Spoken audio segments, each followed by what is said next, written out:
অভিনব কায়দায় birthday cake, ice cream আর গাজরের হালুয়া। এই ব্যক্তির আজকে জন্মদিন, কিন্তু ঈদের পরের দিন হওয়াতে সব এলোমেলো হয়ে গেছে। আর তারপরেও হচ্ছে সবচেয়ে বড় কথা, বড় মেয়ে আসবে, সে তো পরশু দিন আসবে, সেই জন্য সে বলছে আমার জন্য একটু অপেক্ষা করো।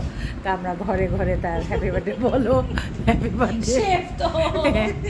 রকি আইসক্রিম আর গাজর দিয়ে রকি কেক বানাই নিয়ে আসছে। সবাই একটু দেখুন। কেক তো কেক, এমন কিছু না। হ্যাঁ, কেক তো কেকই। ডেকোরেশন করে কি দিয়ে বানাতে তোমার বলা দরকার? আচ্ছা তারপরে এটা খাওয়াই দাও, হ্যাপি বার্থডে কাটো কেকটা কাটো। কাটবে কি দি? Happy birthday to you, happy birthday to you.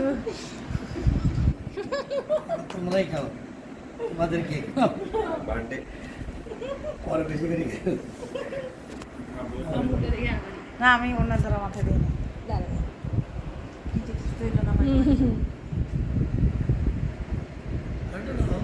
আবুজি আসলে আমরা ভালোভাবে সেলিব্রেট করব। না, এটা আব্বু খাক না আইসক্রিম।